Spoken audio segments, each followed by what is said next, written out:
You are now listening to the Project Kuwait.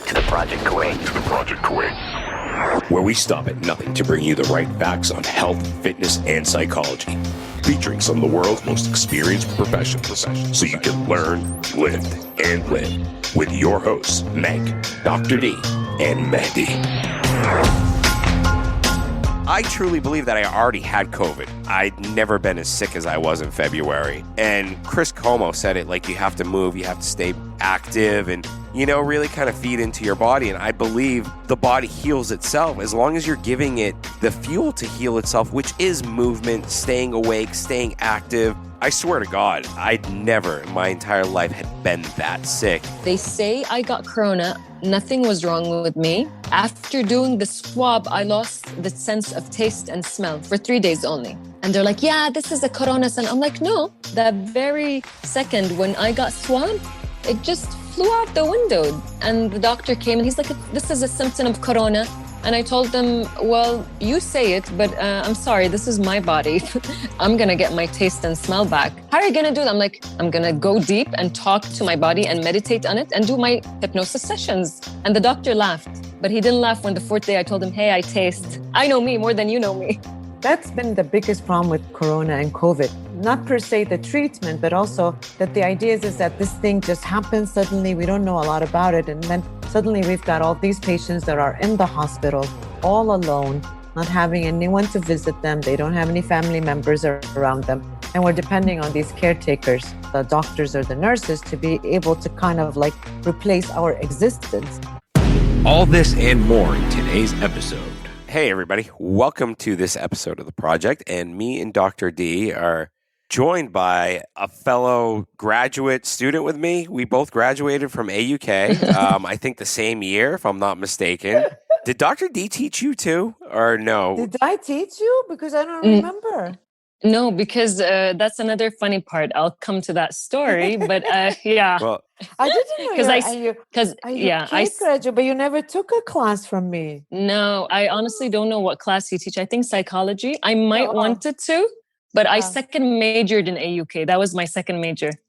Okay. So I did my first. What was your first major? Yeah. I'm a chemical engineer. Okay. I did not know that. Wow. Mashallah. I had no clue. Clue. Well, everybody, I'm going to put a name behind the voice right now. Yay! I have a name. Aya, Essra Bloushi. Aya means mother of Aya. In Kuwait or in the Middle East, we say father of or mother of to distinguish a parent. And Essra Bloushi, thank you so much for joining us on the show. This is basically another COVID corona episode, so to speak, with a really heartfelt story that I think a lot of people followed on Instagram from you. And I think you really did a great public service announcement. My heart goes out to you and your family and everything that you are dealing with. Thank you. And my thoughts and prayers were with you the entire time when you were in Jabal Hospital, separated from your children. Thank you. When your dad was in ICU. And I'm going to leave you to talk about that story from A to Z. And hopefully for a lot of people, this will resonate and, help spread awareness in the message of being careful nowadays, especially for our parents. Definitely. Thank you so much for this lovely introduction. And thank you, Mehdi and Dr. D, for having me. It's been long due. And just to, because I'm a bit of an OCD when it comes to many things. And if any of the listeners would find a bit of my conversation confusing, as I say in every interview, when I speak, it sounds like a freaking Quentin Tarantino movie. So hold your horses. You will understand it in the end. You will get it. I promise you. If I'm diving right, left, up, down, you will get it. You will. And they're like, okay.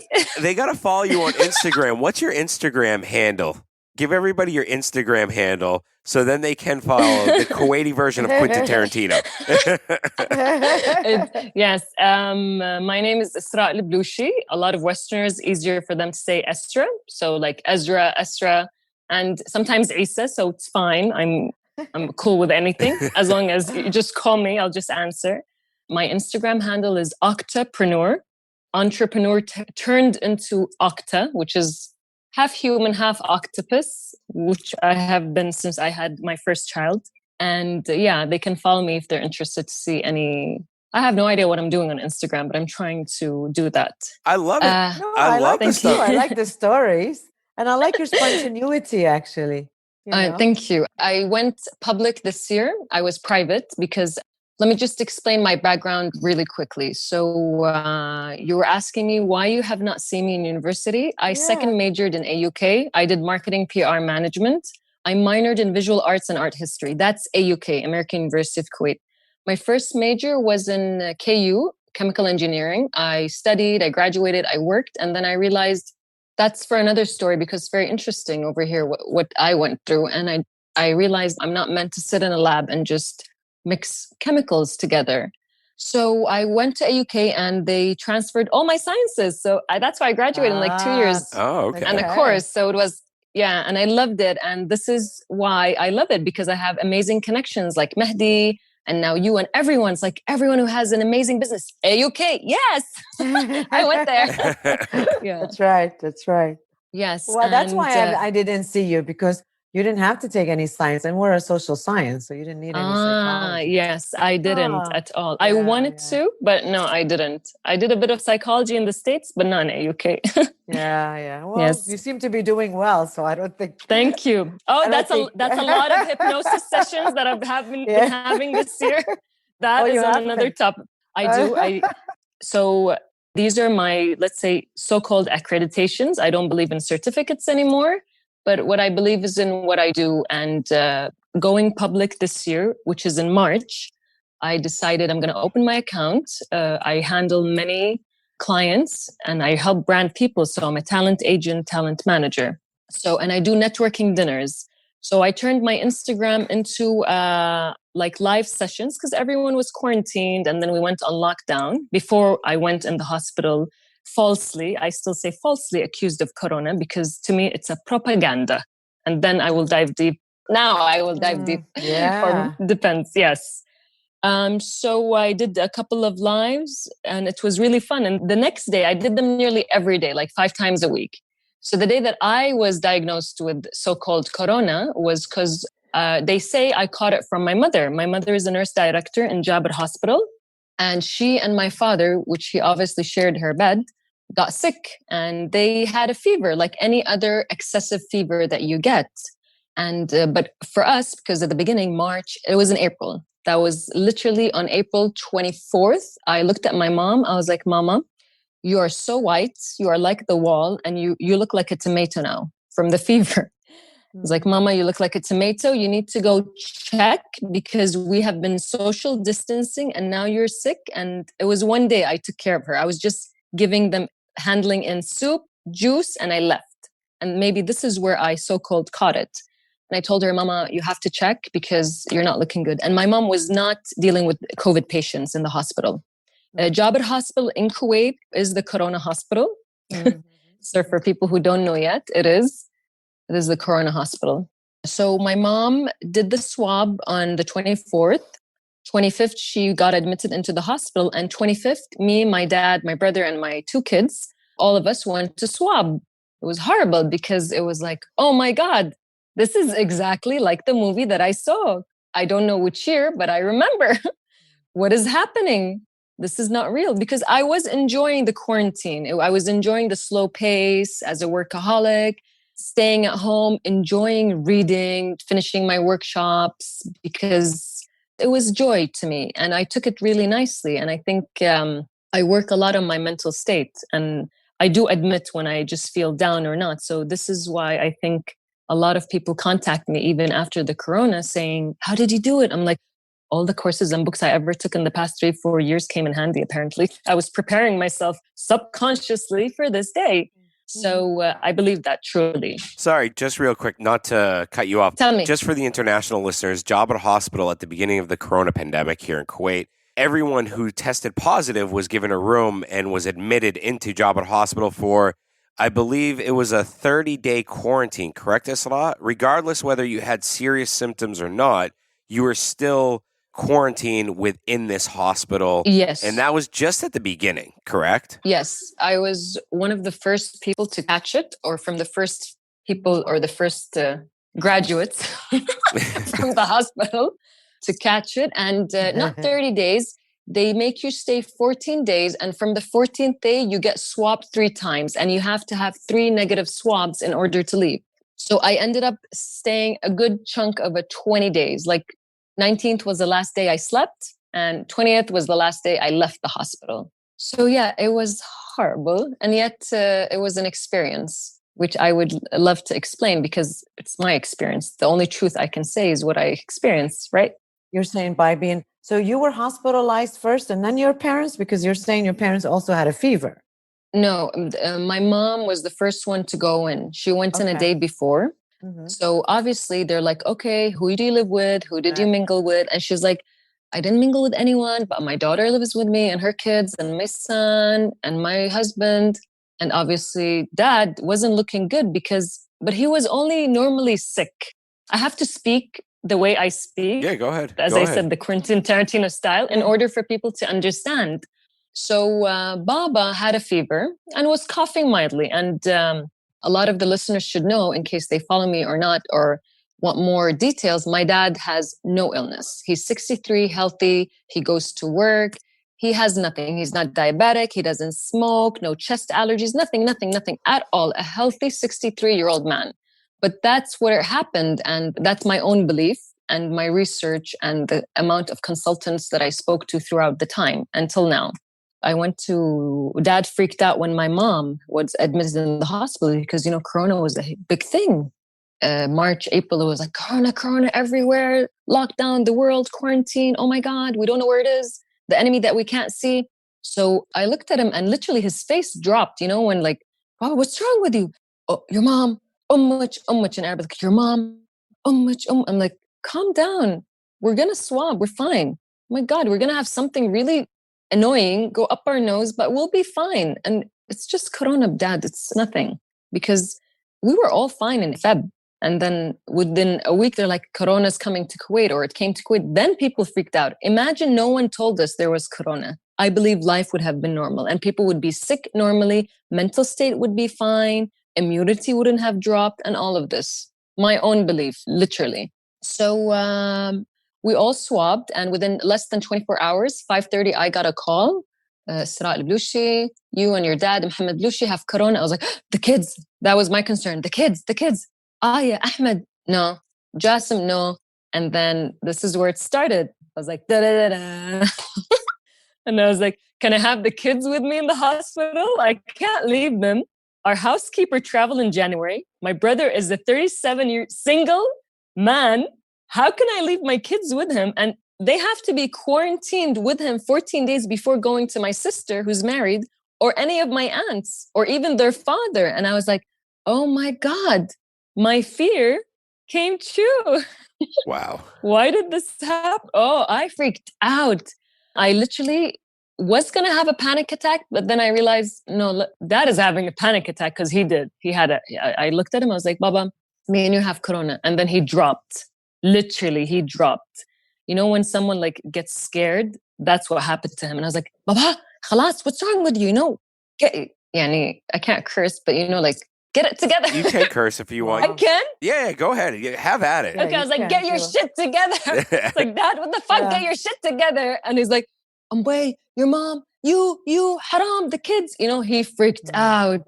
Yeah. And this is where he freaked out. And funny thing, he doesn't remember this. Now he's back home. He doesn't remember this. I literally opened one of my big luggage, my suitcases, and just put in everything as if I was traveling. I don't know why I did that, but I'm glad I did. My laptop, my books, everything. I was like, okay.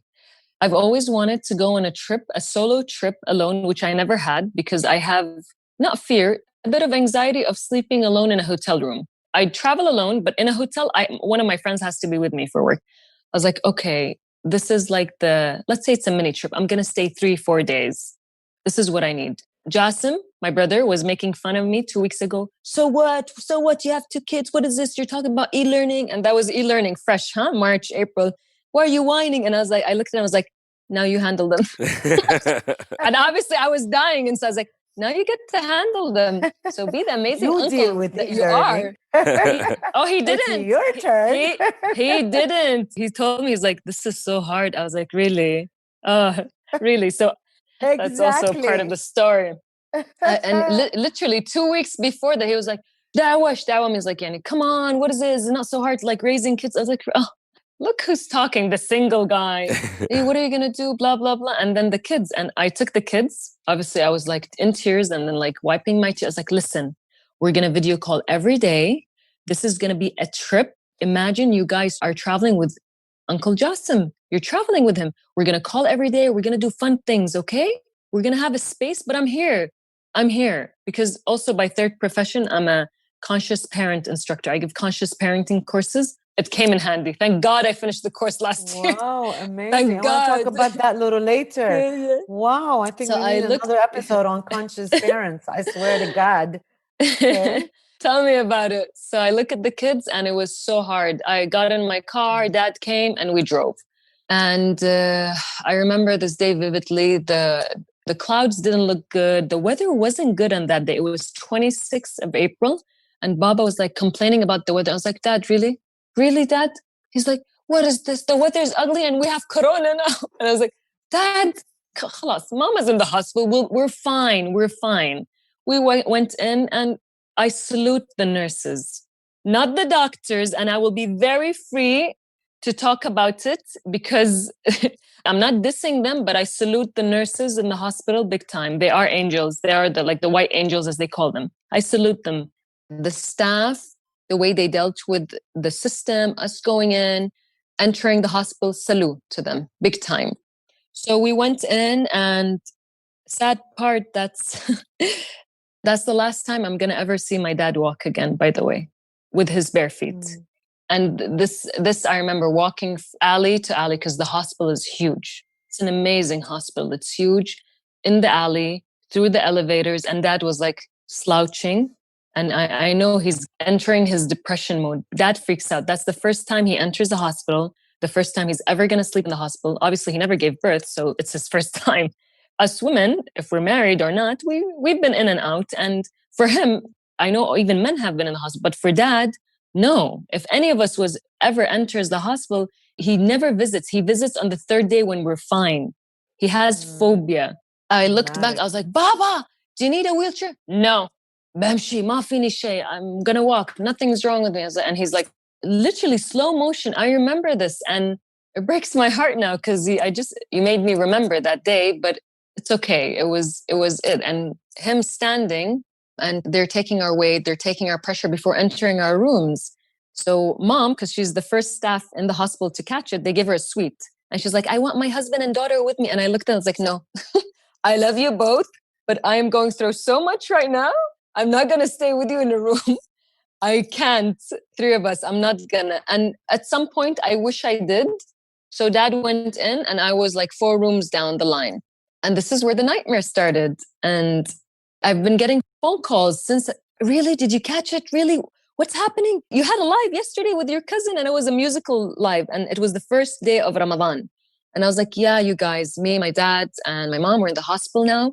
And then I just started, I did a story, and I was like, it was the first time I cried in a story. It might look pathetic, or I wasn't victimizing myself or anything, but I wanted to say, like, okay, everyone is calling. I cannot handle these phone calls, but I'm going to be posting on social media for everyone to give me an update, or to be updated, sorry.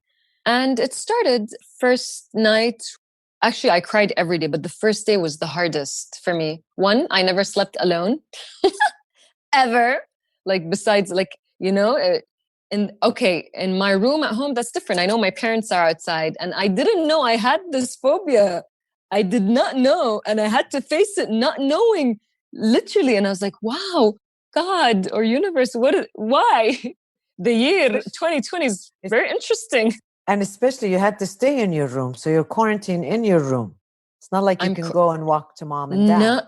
No, I can't at all. I did not see any face for 20 days. Everyone had a mask on. Wow. It annoyed the daylights out of me. The only people I saw were video calls of my family, my friends, and it wasn't real. And even that's when I started drawing smile on the mask. I was like, you guys, we're in the hospital. They say I got corona. Nothing was wrong with me. After doing the swab, I lost the sense of taste and smell for 3 days only. And they're like, yeah, this is a corona. And I'm like, no, you swabbed me.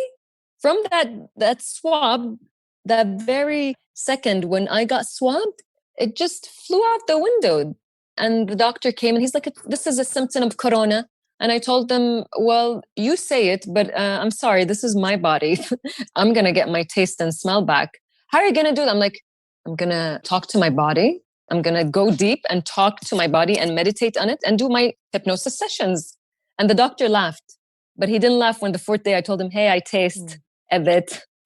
So don't tell me what's wrong with me, because I know what's wrong with me. You don't know what's wrong with me. I know me more than you know me.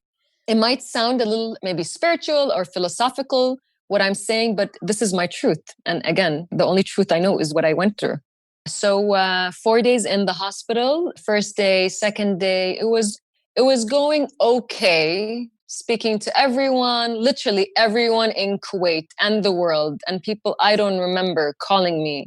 It was lovely. The support, I loved it. I thank everyone, if not on a daily basis, on a continuous basis. The calls, the messages, flowers been sent, food been given, and everything. Even I met people after the hospital because they send me food. They're like, we sympathize with you and thank you for giving us updates on what's happening every day. So, oh, you want kanafa? There's a kanafa.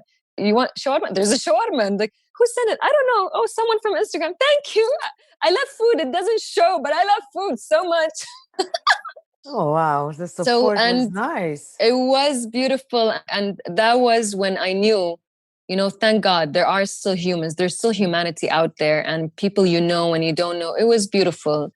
And even my cousins, as much as they annoyed me from phone calls from 8 a.m. till 1 a.m. because it was Ramadan, they had nothing to do except, let's check on Essra. Hello? Hi, honey. Oh, Hawra, your brother called and your other brother called and everyone from your family called. So this section of the cousins, can one just calls me and then update the rest? It's getting annoying. It got really overwhelming because you're mom already and dad, panicking. Of course. I was panicking and I had to repeat my story a million times. And mom and dad were in the other room with a fever. Their phones were off. So I had to deal with my friends, my cousins, their friends, their cousins, my kids. It was so much. My uncles, my aunt, my grandmother. Wow. No, it was too much. And I was the phone directory. Hello. At a point, I was like, hello, Essra Bloushi Jabir Hospital. Yes. Mohammed and Khairia. They're fine. I'm okay. Do you want to ask about me? I'm asymptomatic, so they say, but I'm okay. So you didn't even have a tickle in your throat, a cough, a sniffle, nothing, like zero. No. Like absolutely nothing. Two things. So they say, when you feel tired, a day before I did the swab, like the day my mom entered, I just had, I think even it was mental. It was a panic. My body just went into panic mode. That fever, wasn't even a fever, that fever that you just get up and go to work. Yeah. That kind of fever that, when your body's like, you just need to sleep. That's aching, the only thing I felt. Aching. I didn't have any headache, nothing. And the taste of smell that went away, I know it's from the swab because that doctor pinched it way deep inside and turned it around. It hit a nerve because I was tasting fine on that day. And at night, it just went away. Right. That's my analysis. And we need to clarify also because back then, in April, everyone that was getting tested or everyone that had someone in their family that had COVID, they were all had to be excluded from the house, from the community, whatever. So at that time, they sent everyone to Jabir. So that way you would be away from your kids or your brother or whoever. And so does isolate you. Plus, they don't really know. I mean, you were asymptomatic. You didn't have any symptoms. But because you tested positive, instead of saying, just stay home, quarantine yourself like they're doing wish now, they did. They didn't do that at that time, right?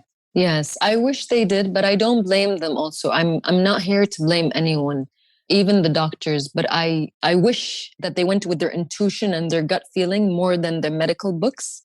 At that time, sometimes you need it, you need that gut feeling. So on the fourth day, it started. I was doing yoga and I just posted like, yeah, I did yoga in the morning. Okay, I'm starting to exercise. I'm starting to eat. And my friends were like, yeah, put some makeup on. I was like, for who? I can't even open the window. That annoyed me. I can't even open the window. I want fresh air. I'm a very nature kind of person. I used to call my parents' room and I'm like, hi, mama. And my mom's like, hey, Habibti, tired. What's wrong? Dad's not feeling good. What? Why? I don't know. He's still not eating. Tell him, I swear to God, I'm going to leave my room. I'll leave the room. I'll hit all the nurses and doctors and come and tell him, Baba, have some soup. And she's like, yeah, but they say his oxygen is dropping. And here I freaked. Literally, this was the sound in my head. What's going on? And I was like, Mama, video call. Mama, video call. I want to talk to him. Video call. And I video called and he had the oxygen mask on. Baba, what's wrong? He's like, Mafi. And then I started crying. I was like, Baba, they say they're taking you down to the ICU. Why? Why? Baba, breathe. Yalla, 5 breaths in your nose, 8 breaths out of your mouth. Come on, Baba, breathe. Talk to your body, Baba. My mom's like, Sra, he's going to get it, Baba. You own your body, okay? You own it. You're healthy. Nothing's wrong with you. Fuck them. They say you have corona. You have nothing. This is just paperwork. They just want to get more people down the line to vaccinate us. Mafik shay. Mafik shay means like, you have nothing, Baba. And he's like, khalas, Baba, don't cry. So that was the last thing he told me. And then after I heard his voice again 4 months ago. And then they take him down. And this is where the nightmare started. Wow. I laugh. I'm sarcastically laughing, honestly. And then the doctors, and when they took him down, I started calling my friends who work at the hospital. I'm like, Dad went down. I need to know what ICU he went down in. And it's been 2 hours. No one, and I'm hearing they're going to induce him. They're going to put him on a ventilation. Why? Did they try talking to him? And I'm sorry, if he's dropping, is it code blue? I need this information. And I'm sorry, no one has any filing job at hospital. Did you ask us what kind of illness or sickness or any pills or medicine my dad is on? They just took him away. Like that. Because when we entered, all the questions that was asked, I was there. And I asked Mom, did they ask? Mom, wake up. Hello, Mom, I know you have a fever, but hello, wake up, call your nursing staff, call everyone that's under you, tell them my husband has been shifted down. And she's like, okay, I will. And the doctor calls me. He's like, okay, so your dad stopped breathing, which by the way was not true because I looked at his files. Okay, he stopped breathing. What did you do? So you did what is it, like a code blue? No, are you a doctor? This is where it starts. I'm like, no, honey, I'm not a doctor. I'm educated. Okay, let's continue. So what's going on? Okay, so we put him on a ventilation. He's stable now. Every 16 hours, you're going to shift him from his stomach to his back to keep the oxygen level in place. And I was like, okay, doctor, do you know that my dad has no illness? This is the first time he catches anything ever. It doesn't make any sense what's going on because a lot of people, so I've read, and so I've asked that are in the ICU already have diabetes, sickness, cancer, something. Dad has nothing, unless he has something and we don't know. No, his oxygen really dropped. So we're taking him from ICU green to purple. Purple is the worst. Well, I started like this. I was like, people can't see me, but can you imagine like a skinny girl shaking? That was me. Just like, oh my God, how am I going to tell Mom? Because everyone's calling me. And then again, the whole family starts calling. And I have a huge family, huge. Everyone, like if my cousin calls, her daughter has to call. And I'm like, I love you guys, but stop. You are killing me. I could not be mean because I'm not a selfish kind. Sometimes I wish I was. I can't because I understand the empathy that's coming from them. And it was needed at that time. But it was just a roller coaster. And it started every day. I have to wait for one phone call to see how my dad is doing. And every day I had a different scenario. Yeah, his oxygen dropped. He's fine, stable, kidney stopped. And it went on for 20 days and within the 20 days that I was in the hospital, talking to different doctors, every week a doctor shifts and I ask questions and I ask to get reports and they don't. And then I go to my mom's friends, which are the nurses. I'm like, please send me my dad's reports. But you don't know what chemicals they would give him. I'm like, yeah, honey, I never used properly my chemical engineering degree, but this is where it came to place. FYI, this year, all the things I studied, which dealt with chemistry and chemicals and stuff, because we do take courses and classes, like organic chemistry, 1, 2, 3, 4, 5, or what I forgot, but it was something to do with even pharmaceutical stuff. I get it. And I look at the medicines and I'm like, why are they mixing so much? This is so much medicine being put into a man's body that has nothing to do with that. Why? And the funny thing, which I do not salute them for, and I despise them for the lack of intelligence, I might say, when they told me the first day, we're going to give him Trump's injection. And I remember I was on the phone and I was like, what? What is Trump's injection? What is this? What is this bullshit you're talking about? They're like, the hydrochloroquine? They didn't even say it right. I was like, oh, the hydrochloroquine. So you're calling it Trump? Can I say in Arabic? Yeah, I have to say in go Arabic. ahead. Yeah, go and ahead. then I'm I was like, يعني خلصوا كل الكلمات, كل شيء خلص بالدنيا. The metaphors, Trump's injection, that's so reassuring. I was telling you, like, all the metaphors. Which was very much criticized, by the way.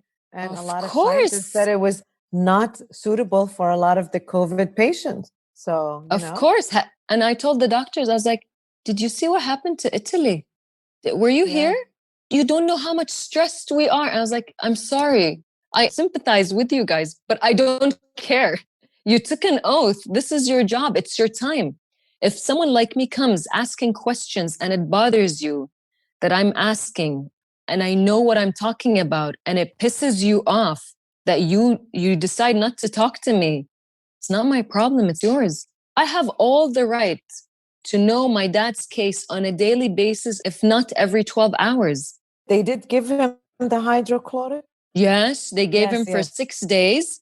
For 6 days, okay. For 6 days, which... And what was the effect of it? It caused a collapse in his lungs and excessive blood clots, which they said from the corona. And I told them, no, even if his oxygen level dropped, because anyone who let's say is maybe can't breathe enough oxygen, he feels sick, it's normal. But you caused excessive damage to a person my dad never smoked, never. He hates cigarettes. Maybe I smoke, he doesn't smoke. I'm a social smoker, he doesn't smoke. He's like, oh my God, you guys, what are you doing to your lungs? And we joke about it now, obviously. We're like, Dad, don't you wish you had a cigarette? One or two in your life, you know? And here, what you're saying is that here, this person who took care of himself didn't have any medical issues, and it seems like he was affected the most. He was. You're saying that maybe there was a misdiagnosis. That's what you're saying. There was. For me, as his daughter, and I think I have all the right to say, there was an excessive misdiagnosis because I have an uncle who's from the Emirates. My dad's brother, he lived there, so he's married to an Emirati. Khalas, he's an Emirati now. And I say this to everyone, and I told him, Ami Jawad, Uncle Jawad, can I say? He's like, yes, Habibti, say whatever you want. He's the size of the globe. He has asthma. He's like a very fat person. And I'm not making fun of him, but I'm just saying the symptoms. He has asthma. He's diabetic. And he caught corona, and the procedure that they dealt with him there, and he caught it after Dad. He's like, I felt like, some pressure on my chest. I felt like I couldn't breathe good. But the doctors came in and they were speaking to me every day. Jawad, you can do it. Breathe slowly. There's nothing wrong with you. You're fine. And he came out of it after 2 weeks. And he's like, what is wrong with Muhammad? What's wrong with my brother? Why is he still in the ICU? And we're crying like, I don't know. Ami Jawad, I don't know what they're doing.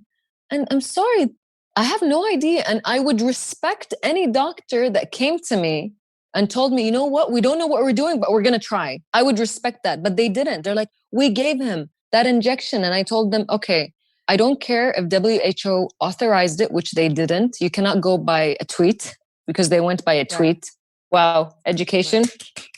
That's what I did to them. And I'm sorry, this is going to turn into this is the sarcastic phase. It's like, hey, salute to your medical education and degree there. I'm clapping. And I told them, okay, did you ask any of the family members that if it's okay, we're going to give to your dad? Because maybe we don't want you to give it to him. Maybe, we'd rather he just maybe passes away naturally without this affecting, because this affected a lot of things, what he's going through now. So, and the process goes on. And I was, obviously, they hated me. I was banned even from the hospital. I'll come to that. I was, but I got the wazir on my side. Yes. And I am doing a live when my dad is finished and well. And when he says, okay, I'm ready, I'm going to do a live and talk about all of this. And I don't care. Honestly, what are they going to do? I remember, not to cut you off, I remember when you were trying to fight to get into the ICU. I remember you posting that and you were like, these sons of bitches won't let me into the ICU. And this was deep into it, like month 2 or like a month into it. Yes. Like, hey. This was in June. Yeah. Me and Haya were looking at it. And I'm like, oh my God. Like, I throw haymakers. Like, you know what I mean? Like, I would literally tear someone's head off if either of my parents were in there. And, I can't fathom the thought of people stopping someone from seeing a loved one that is in critical condition. To me, it's like... For 4 months, right? Yeah. But no, they couldn't ban us. That's the funny part. I want to get to this point. I do understand it's a pandemic. People don't understand it. Everyone is scared. They have loved ones in ICU. They want to minimize hospital traffic, foot traffic. I do understand it. But when one person wants to visit behind the window and this one person wants to ask about this loved one, do give me a feedback. Do not make me wait 20 days because that's what they did. During this process, Dad was oxygen going up, down, stabilizing, up, down. And then we got into his kidney. And I called the doctor. I was like, no, Dad is fine. He might need, no, he's not going to need dialysis. My dad, he doesn't have kidney problems. He tends to have kidney stones. And we just give him a few like non-alcoholic beers. He's fine. He drinks a lot of barbican. It goes through. You think it's not a kidney problem. You guys have been inducing him with excessive amount of medicine. He's induced. He's asleep. He's getting so much medicine. He's not moving. He's not aware, so he can fight it himself, So what do you expect? Of course, his body's going to act weird. And they're like, no, I don't know what you're saying. I'm like, it's okay. You're never going to know what I'm saying. But can I, and this is every doctor I talk to, I just dive in and tell them the scenario. It's like, are you Dr. Essra? I'm like, no, I'm not a doctor. But I can be a doctor if you want. I'll print my medical degree right now. I'll print it off the internet.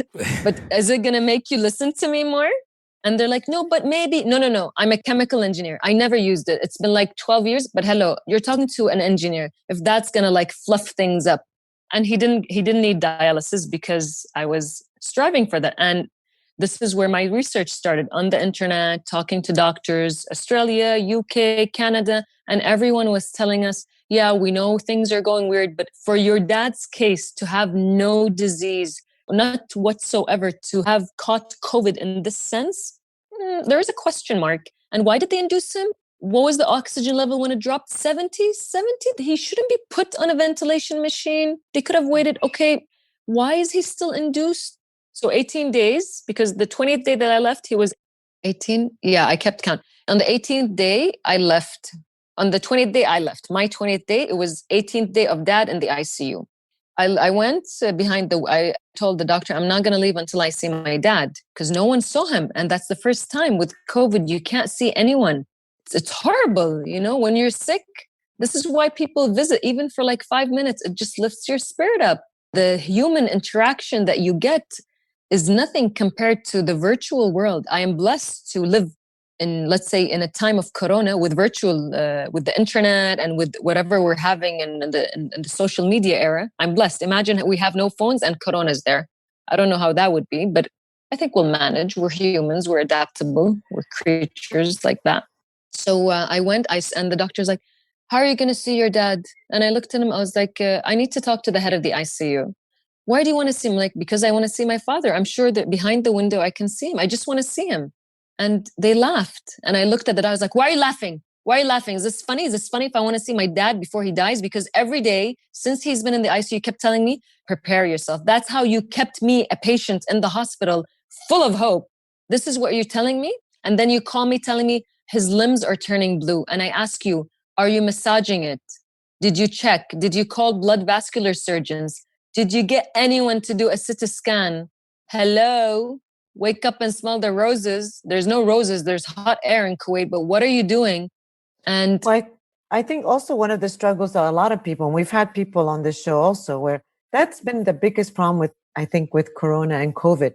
Not per se the treatment, but also that the idea is that this thing just happens suddenly. We don't know a lot about it. And then suddenly we've got all these patients that are in the hospital all alone, not having anyone to visit them. They don't have any family members around them. And we're depending on these caretakers to be able, the doctors or the nurses, to be able to kind of like replace our existence. And actually, we even had one person here who her brother died. And it's like, they don't know how, when he went in, they don't know when, nothing. And they get a phone call, well, he's dead, come. This is the most terrible. And I just had a couple of other friends there. Her mom died in a nursing home. Again, you can't see them. You don't know what's happening with treatment to other people the same way. So I could see how scary it is that you're insisting, I want to see him. And they're following a protocol when you know that your dad is all alone and he probably would have felt more safe. Of and course. maybe you would have gotten better, because we know there's a lot of research that says, having that social support in hospitals, especially for elderly, like, if you have somebody there sitting them, being with them, It's Of really course. expedited. But I also could see that we had so much lack of knowledge about what this thing is that they were becoming more too cautious and, overly on the other side, that Yes, they've, neglected a lot of that human contact. Yes, they I did. understand. And I can see that. It's so Yeah, frustrating. it is because yet again, I'm not here to blame, but if I never went into medical school, I never studied. I'm a reader. I might be fluent in English and a bit of Arabic, but that didn't stop me from doing research to know how I can help my dad. And you know what? The doctors, even they told my mom, they're like, we kind of got scared of your daughter. Every time I went, I was like, I know you guys hate me, but I don't care. That's my dad. I have a quick question about the doctors. Tell me. And this is where I saw different opinions. Were they young, old? How old were they? Yes. Because the young doctors that I've had on the show that I've talked to said we have no clue. They were like, look, any doctor that says they know what they're doing, they're lying to you because no one has any clue how this is transmitted. There's no data. There's no research at this point. Even when Dr. Shalala came on the show, he was like, look, this is a brand new thing. Like, we don't know, was it created by humans? Was it transferred from animals? No one knows. And it's too soon to understand anything about it. And I applaud those young doctors because they came out and they said legitimately, Yes. they were like, look, my cousin's a doctor. And he said when this started, he was like, oh, we're going to have easy 200,000 cases, maybe 150,000 cases. Like, no way. And now I'm looking at the cases we have in Kuwait. I'm like, holy shit. He was right. And he said, we don't know what this is. Yes. No one knows how to treat it. And I think we can kind of agree that some patients were probably used as guinea pigs to figure things out and see what methods could work. Yeah. Now, let's fast forward a little bit to an uplifting moment. How are your feelings when you got the call that your dad was awake? We're gonna go there. There's a lot to talk about, Mandy. You're just gonna surf it off. Yeah, but we got to fast forward a little bit with the time. I mean, but I want to get to that point. I would. Because, yes. Because we're talking about intense daily emotions. Yeah, and then there was a lot that went in from, and I believe this is probably going to be a 3-part episode. There was a lot that went in after your dad was released with what happened afterwards. Yes. The follow through after that, because I saw a video you posted and I was in tears. I'm a 37-year-old man and I was crying like a baby. Just hearing about it now is choking me up. Yes. That video you posted was so emotional. Yes. And, it took a lot of courage out of you guys. It needed to be posted, honestly. Yeah. And it needed. Honestly, again, I'm going to fast forward. I am not here to diss anyone. I'm not here to disregard anyone's education, but I just want to ask anyone who's in any field, books can teach us only this much, but the way our gut feeling, the oath that they've taken to actually, I know they're trying to save lives, but that's my experience. That's what I'm telling you. What I'm speaking is from my side. There were older doctors, there were younger. There was one of the doctors that was like, I'm very tired. When he looked at me, I was like, I really don't care. I really don't care if you're tired. But when you come telling me this thing, and I told him, you know what? I had to go into the hospital, sit on the floor. And I Instagrammed this. I was like, I'm going to wait for this doctor that hasn't called us for 20 days. And we got updates of my dad from nurses because my mom worked there. And they're doing it for the sake of my mom. And they wanted the name of the nurses. And I'm like, I'm not going to give it to you. I just want an update of my dad. I want to feel at peace if anything happens to him, that I tried my best. Right. And it's not anyone's fault. That's all I want. And he's like, fine, do you want to go in and see him? We got a call from the wazir. I was like, yes, I want to go and see him because you banned me for a week. Every time he was like, no, Essra, Bloushi can't go in hospital. Right. I was like, why can't I go in? What's wrong? No, we can't let you in. Why? Because I want to see my dad behind the window. Yeah, because you're making so much noise. Because this is what I used to do, Mandy. I used to go in and knock on the windows. And they're like, he can't hear. I was like, you say he can't, but I say he can. Yeah. So can I just do what I want to do? Let me be delusional. Let me be crazy. Let me be the Alice in Wonderland that I am. Let me be whatever I want to be so I can feel okay. Sometimes it's the way you deal with it. They don't want you to deal with it. And they were trying to balance it between, can we let people in? And I told them, hey, I got corona, so cold, and I don't care. I'm not going to catch it again. And if I did, I really don't care because nothing's going to happen to me. This is how I see it. And the funny thing is with the males, it was mostly males in the ICU. So that's another thing. So dad went through a lot of ups and downs, 3 heart attacks while he was there. His heart stopped 3 times, a hemorrhage, like a brain stroke, this and that. It was a roller coaster. It was such a hard year that I was like, oh God, what is it? What are you testing us with? What is going on? Why is this happening to this man? That literally, my dad is like so silent. He's like a movie man. He sits and watches all the movies in the world and that's it. Goes to work, comes back, khalas, finish the day. So I really believed he was going to wake up. I really, really believed. And my mom and my brother and my aunts, there was a point where they were like, I heard them talking about, a funeral. And I looked at it, I was like, what? What the fuck is going on? And they're like, Essra, you're not detaching. Something's wrong. I was like, Wallah, I have faith in me. I feel it. I have faith. I feel it. He's going to be fine. I don't feel he's going to leave like this.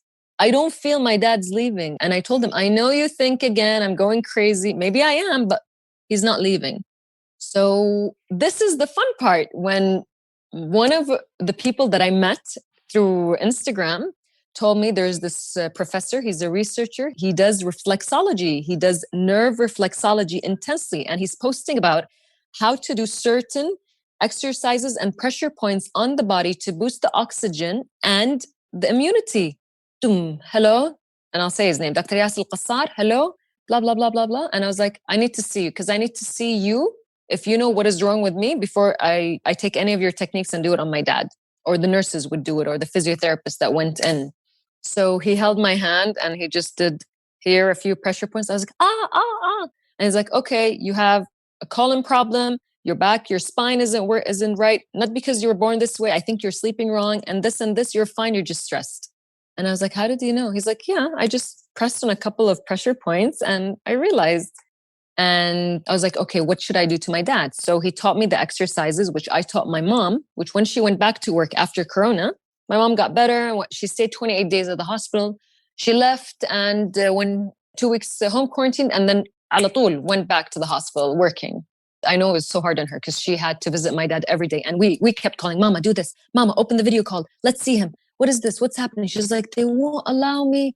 Why are you putting me in this position? And they also banned my mom from seeing her husband. That was the funny part. That's when I called also the hospital manager is like, are you banning my mom who's been 36 years in the field, who's a nurse surgeon, who's a surgical nurse and a nurse director in the hospital to see her own husband who got caught corona from her? It was so funny. I think I don't blame them that everyone was going crazy. It was like a Willy Wonka factory. But it sounds like they never really have been used to a person like you who really caring questions things and who yes. I mean, of course, caring because you're questioning and you're very intelligent and you're like wondering what they're probably used to people that come in and you know how it is. We go in there. I mean, I tell my patients all the time, you should ask what my certificate is. What do I do? And it's so interesting how people go in to places, psychologists, doctors, they don't know any background on them. They don't know what to ask. So most of the time, especially during Corona, no one asked anything because they assume the doctors really know. And they do. I don't want to minimize. I'm not dismissing. A definitely. lot of them have worked very hard. Yeah, I have friends even. Of course. Yes. Of course. And I appreciate all the long hours. They were working a long hours because we weren't prepared. Something just happened. So, but for you as a family member, you also shouldn't have been stopped for asking questions or trying to find the best help you can. No, because we've been your dad. We've been with my mom's journey. What you said. What did I say? I said so many things. I love what you said. Is your intuition. You said, no, but there was one thing that I really want people to really hear it is the idea that I know how my body works. I know how I feel. I know if dad is ready to go or not. I think a lot of times, especially being a psychologist, I try to teach people to really listen to their body instead of asking me, should I do this or not? What do you feel? What is your gut feeling? We don't really listen to our guts. We don't listen to ourselves. We think other people know more than us. Yes. Actually, we want what other people say to get that validation that we're okay because we're like everyone else. It's okay not to be like everyone. I was not mocked, but I was like, my family was like, okay, she's going through trauma. They question marked me. And then my mom came to me and she told me, is he going to live? My mom, like, because she felt, it's her fault. This happened. And she was being precautious. And I was like, Mama, he will. And even while he was at the hospital, because his hands turned blue, they wanted to amputate. And this is what I told them. I was like, okay, listen, because to me, okay, again, my experience, they just left the bedside manners. They were not, I know they're doctors. I know they're dealing with a lot, but they were just, hello, yeah, he might need amputation. I was like, what are you going to amputate? What are you going to cut off from my dad's body that he's not aware of? I was like, listen, if he does need amputation, he's going to have to be awakened out of his induced coma because he's not in a coma and he makes his choice. This is his body. This is not my choice. That I stood by. I was like, no. And my brother's like, are you? Oh, I was like, no, you're crazy. I'm crazy. We're all crazy. Everyone's crazy. It's okay. But this is a decision. He has to have it. And towards the end of July, they started inducing the sedation. And Dad was waking up. My family allowed me to visit him once a week. So I went Fridays and it was 1 hour, 1 to 2. It's like behind the window. Because they're like, every time you go, you harass the doctors. Khalas, Mom's like, Khalas, you're embarrassing me. I went back to work. What are you doing? It's like, I don't care. They can't fire you. They need you. They can't fire you. So when Dad started waking up, so he looks. I used to knock on the windows and jump up and down like, hey, you're okay. You are okay. And I do thumbs up and I start dancing. And he looks at me and then goes back to sleep. And it was like this for 3 weeks. Now, he remembers this, which I love because my brother's like, you're acting stupid. I was like, yeah, okay, I'm stupid. So what? I don't care. I jump up and down and other people come because it's like a hallway and behind the windows and the numbers of each person in the ICU. And people are crying, people are reading Quran or whatever. They're doing their own thing. And they're like, I remember there was that week when he was a bit awake, 2 weeks before he left the hospital. Who's this? What's happening? And some woman and a guy. And I was like, that's my dad. I'm just cheering for him. I'm just trying to cheer him up because he's in the ICU. I think the only sound he's hearing is thup, thup, thup, thup, thup, 24 hours. And it's scary, honestly. It's annoying. I had the iPad in and I was like, let him listen to whale sounds, some sound healing music, some frequency, put that beta waves. And they didn't. I don't know. And there's no greenery for him to see. And he kept getting the ICU infection in and out. And the people started cheering. So every time like, oh, hi, can we say hi to your dad? I'm like, yeah, come say hi to dad. Dad, hi. And he looked at me and then this was his communication with his eyebrows.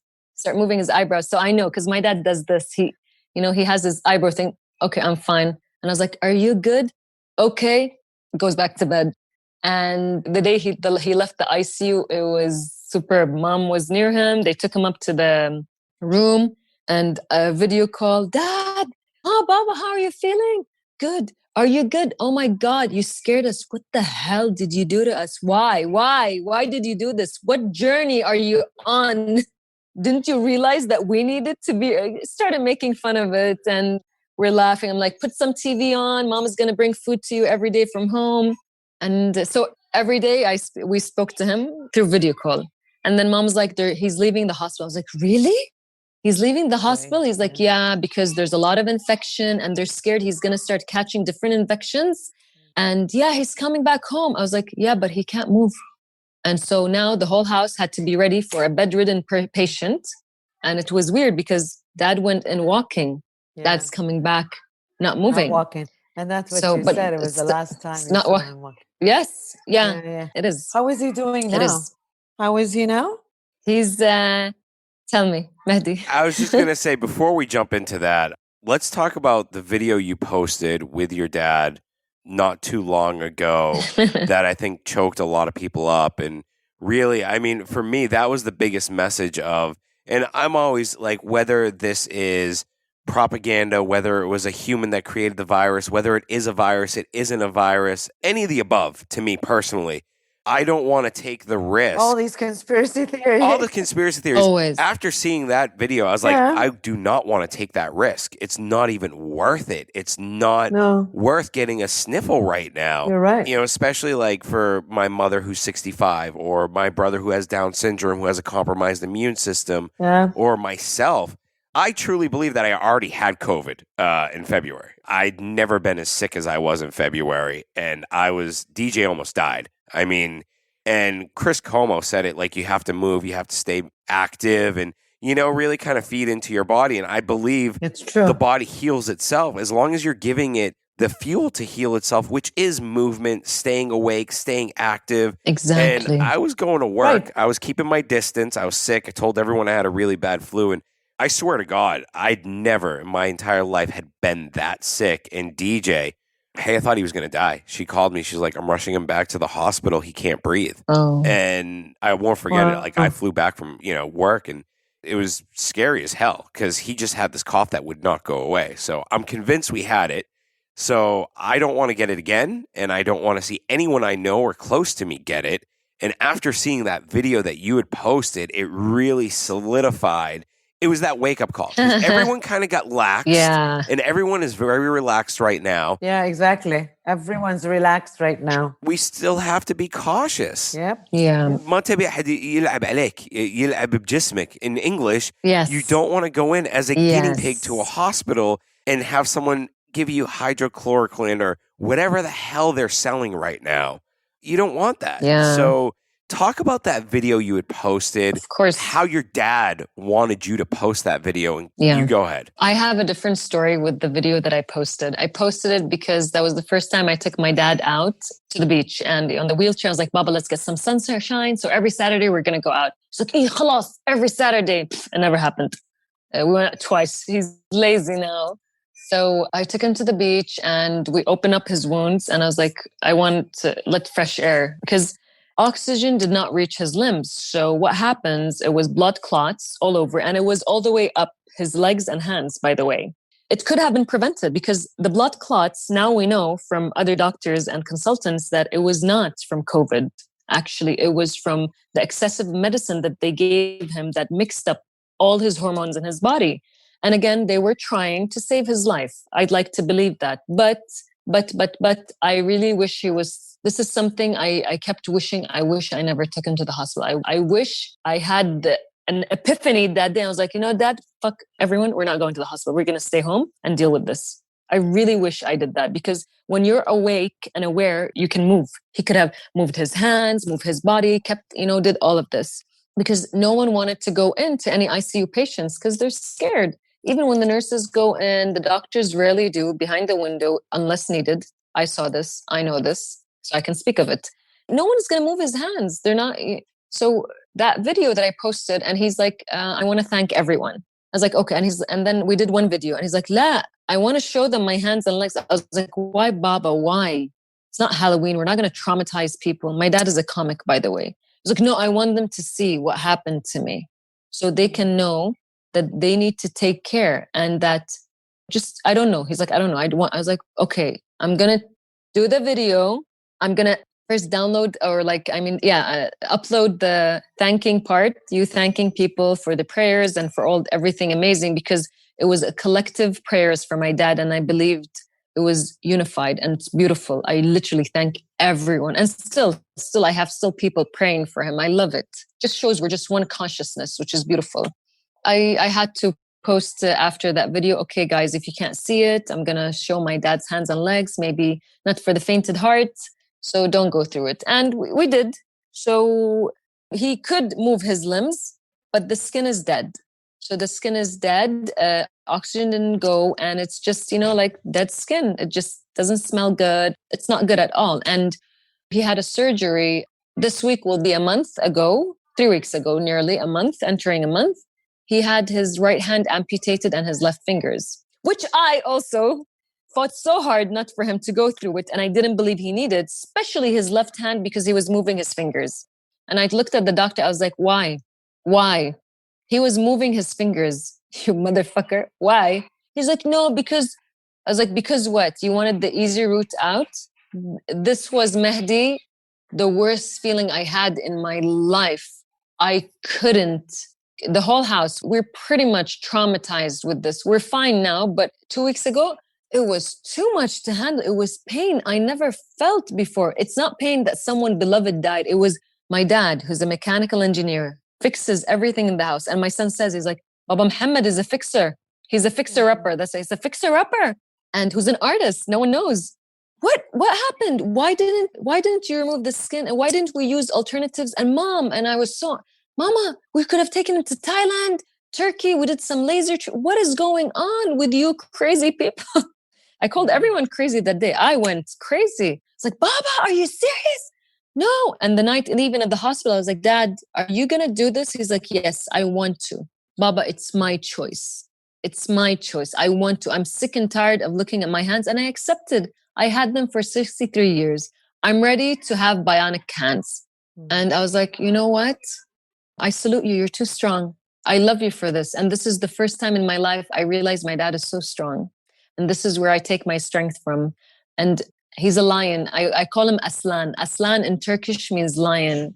And I love him so much. And I didn't realize I loved him this much. And I told him, Baba Tara, I didn't think I love you this much. You had to go through all of this just so we know we appreciate you so much. You know what? You're underappreciated. But now things are going to change. So he's like, and my dad is a pessimist. He's funny. He's a comedian. He cracks jokes here and there, but he's always been a pessimist. That's what he thinks of. I think at his age now, he's fully opposite. He's positive. He's like, I'm alive. Wow. I'm going to walk again. That's amazing. Wallah. I was like, I'm going to walk again. I'm going to get, okay, this is gone. Obviously, I told him that, you need therapy, honey. This isn't something normal that you're going through. You need to realize you're not going to be able to use them again. But hey, we're going to get you bionic hands and stuff. And you're going to be like, there's new technology. And he's like, yeah, I want to be Iron Man. I was like, yes, you are. You're going to be fucking Iron Man of Kuwait. And I promise you're going to do that. After the surgery, I didn't talk about this much yet, just did a few posts. A couple of magazines called me. They're like, we want to take a picture of your dad. I was like, no, you're not. My dad's getting his bionic hands. Wait until 2021 and then you're going to take a picture of him. You're not going to take a picture of him like this. And then Provision is like, we want to do a race under your dad's name. I was like, okay, but not yet. He's going to walk. He's going to walk. Because I promised the doctor, because the doctor said this, and I have to do this. I have to, because I told the doctor, there is you, and then there is the higher force, the higher being. Because you said my dad won't live, and my dad lived. And then you said my dad, if he lives, he's going to live on machines. And he left without machines. And you said if he left, he's going to have delirium. He's going to be delusional and his brain won't be right. And my dad is fully functioning. He even shouts at my kids and it's funny. And he was telling my son that day, Ahmed, don't let me come and spank you. And my son's like, how? You have no hands. And everyone was laughing. I was like, Baba, I'm so sorry. He's like, no, he's right. Yeah, I have no hands, but you'll see my iron hands very soon. I'm going to punch you in the face. Great. And just seeing him dealing with this, I realized I shouldn't stress. I should be positive for my dad. I should lift myself up for this man and what he went through. And also what your kids are really learning from him and the example that he's setting with all this misfortune, he's been very positive. That is like making yes, they love him so this. much. Yes, of course. I think they're very. You know what they're learning? They're learning resiliency, which is something I study a lot and I research and I write about it because I feel like we do undermine the psychological immune system. And really, this tests to how your dad had resiliency and he has the psychological immune system. And if it wasn't for that, he wouldn't be optimistic now. When he was pessimist, when he had all parts of his body, he was pessimist. Exactly. Now, look at this. Yes.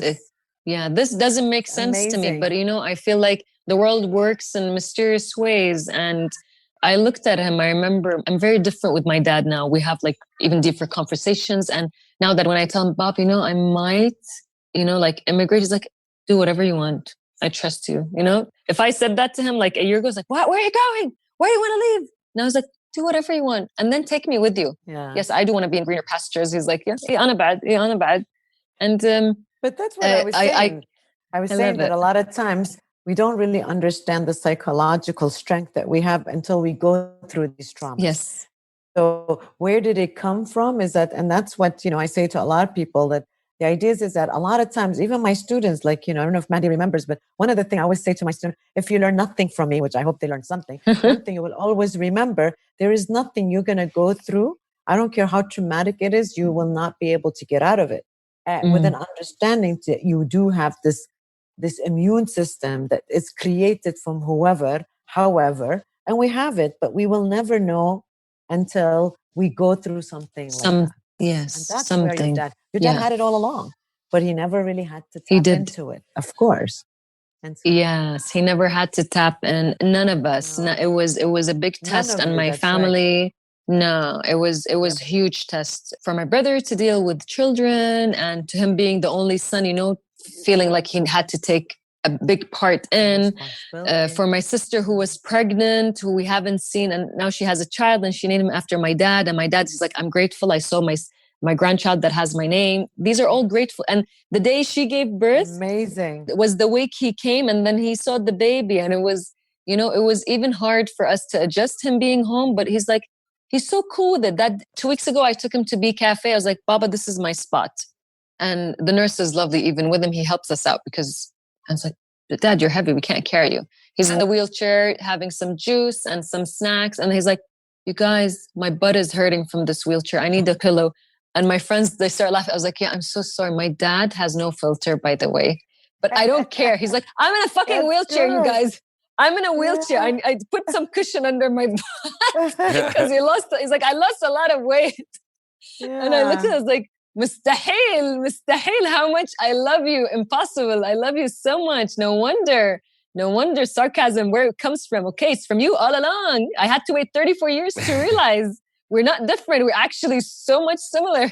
But and it's every day. And that's what I tell him. I know my mom speaks to him, whatever she says, and my brother or whoever, but I come to him like, Dad, this person says hi, this person says hi. And I called up his friends. I'm like, hey, listen, you old folks, all of you are crying. He's not dead. You're acting all stupid. I had to do that. I was like, come and visit your friend. Stop saying, oh, he's my best friend. He's leaving haram. What's going on? Come visit him, lift his spirits up. And then they come, he's like, your daughter called us and she was shouting. And he's like, yeah, that's my daughter who was supposed to be a son, but turned out a girl. That's what he always said when I was young. Enti mafrud walad, bas talati bint. I was like, yeah, I know. I know. That's great.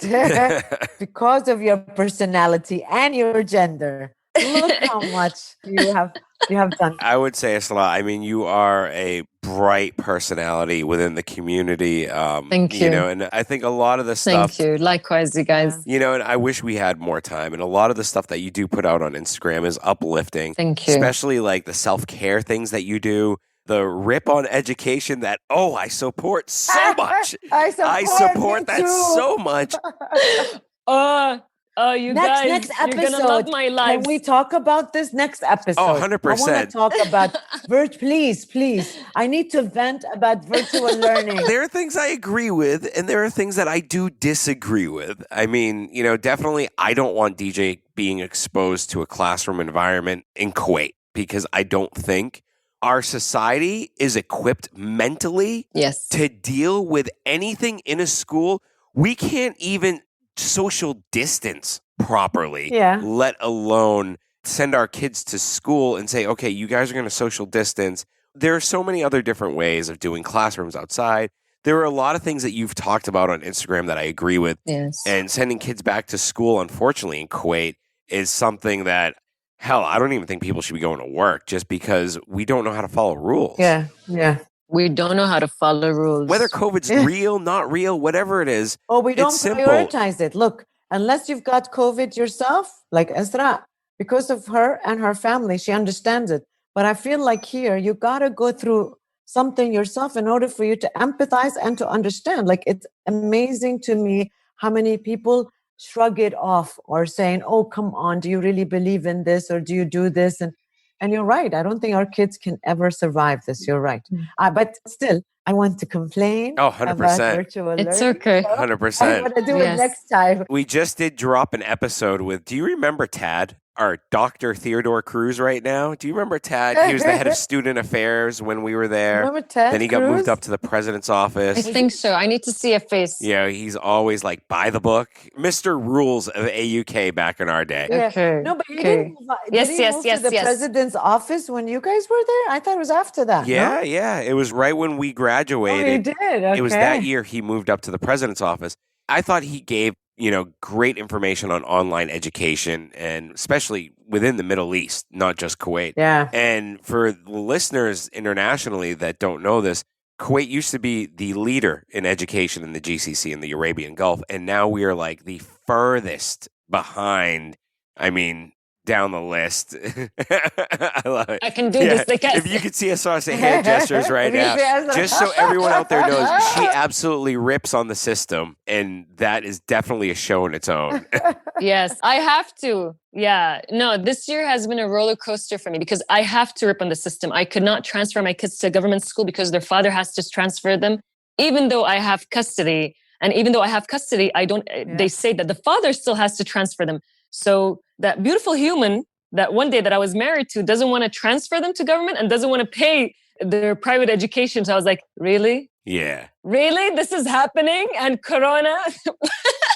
What? Okay. I'd love to have you on just to talk about that stuff. I would love to talk about I that. find it sickening that if, God forbid, something is wrong with my son, my wife can't sign off on it. They won't allow her to sign. They won't allow her. Has to be a male from my family. I'm like, what the fuck? Right. That's the kid's mother. Like, she bared him for 9 months. Yes. I was just a sperm donor. You know, like it's messed up in this society. Like, it's messed up. Yeah. No, and it's true. And it's more difficult for individuals like you and I, Essra, because I'm a single mom too. Like if I take them to a dentist at a if I take them to a dentist, I have to call him. Here, I'm the custodian. It's my insurance because where I work, they go to AUS, which is because of my job. And do you know, when I get any notice, we need her this, we need her this, I say, okay, or whenever we are renewing for next year, for example, I am the mom, I am the custodian, and they are in that school because of AUK, right? Because I work there. Do you know? And I have a paper that says I am. Do you know? They said to me, no, their dad has to sign a paper to be able to keep them. Like, you know how every year you renew? And I'm like, that doesn't make sense. They are there because of me, but it doesn't matter. Or that I have to be able to, I mean, in the US, if you are divorced, you're divorced. You're divorced. And if you have a paper that says you are, the guardian, you're the guardian. But it's so interesting. So next time we definitely. I want for me, yes, I will. Definitely. I have, by the way, I have educational custody, but I have to wait now for the judge to give me a paper to says, okay, you can take them to government because, that's for another story. It's been a weird year, but I do believe everything that's happened to me and to everyone. Well, again, I speak of me because that's the only person I know in and out. It has to be building me up from something greater. If not, then I'm going to be on an island on my own. Enough. I've got it from everywhere, really. Me and my boys used to have a saying back home, if it doesn't break you, it just makes you stronger. So, and it's true. Of course, it doesn't. It's very true. Everything does happen for a reason. I go through that model in my life every day. I think of that. So I think about all the struggles and everything that I'm going through, and I realize that I'm being prepared. I truly believe that. So I don't know if it's something I say to myself to make myself feel happy, but throughout all my long life, and it's good. If both of you, it has worked for me. It's only, it is truly only but a number. Trust me, your age, and you look wonderful. If anyone would see, she's glowing. And if today the topic was about Corona, I have not, a lot of friends since I left the hospital, I'd like people to understand that they feared being near me and it felt really awkward at the beginning. So I had also to have a mindset that would understand people. Like Thursday, I'm going out camping, keshta. And I told a couple of friends, to come, and I'm not scared. We don't hug. We don't do kisses. Who wants to hug? Adi, it's fine. But my children stay away from the kids and everyone's playing far away. So do whatever you want to do, but try to abide by the rules that is put in. So just in case would take you a long way. That just in case, because again, in case I have, if I just put that option of if I didn't, or he would have, what would have happened, But then everything happens to reason. I connect the dots backwards, never forward, because forward is I'm living in the now. I don't want. I know what I want, so it's going to come on its own. So as Mehdi said, maybe you might disagree on things. Let's agree to disagree with respect. Mm-hmm. You don't want to come because you're scared. I respect that you want to take precaution because you're scared of COVID. You don't want to come because of any other reason. I respect that. But you can't go dissing any people's feelings. You can't diss the way a person feels. Either it's with Corona or without. You cannot, because that's how they feel, not what you feel. Do not project what you feel in them. So, take precautions, wear your mask, do whatever you want to do. I have my own opinion on all of this, and other people might not. And I do believe there is a virus, but I don't believe it's that deadly because, again, the whole family had it. I mean, like my mom, and I'm the Corona director also. A lot of people contact me, hello, we have Corona, what to do? I'm like, you're fine, nothing's wrong with you. Or even on Instagram, we've heard your story, can you help us? And I was like, okay, this is my number, call me. I'm not going to message. And I do. I'm like, are you okay? Yes, I'm worried. Why are you worried? You're fine, you're healthy, you're happy, nothing's wrong. And then I like the feedback. Thank you. You lifted our spirits. We're so happy. I'm like, yeah, every time you feel like something is wrong, remember, look at Essra's page. They got it bad. They had it bad. They had it the worst. And just if that would lift your spirit up, then I'm glad. I'm glad I opened my account. I'm glad I'm sharing my story. And my dad is willing to share his story because I had to, it's his story in the end, not mine. Yeah. And all of that, I'm just grateful for everything that happened. I have to be. What else? My dad's alive. I am grateful. And we're grateful for you to be here and to share your story. Thank you. Definitely. Yes. 100%. And I'm definitely, I want to have you back on again to talk about self-care, education. Yes. Yeah. And we'll burn that topic down. I want to talk to you about self-promotion also. You're really big into that and you have a number of clients that are out there. So for all the listeners out there, if you want to find her, you can find her on Instagram. Yes. And, you put out great content, whether it's about being a mom, self-care, Corona, you name it. Thank you. Also on LinkedIn. Oh, LinkedIn. I thought LinkedIn died. Professionally, I'm on LinkedIn. I thought LinkedIn was dead. No, actually, it's still the professional base. I still don't have my website up and running because of COVID. And I went through a lot. So I gave myself time to not be a workaholic. Now I'm back on track, hopefully.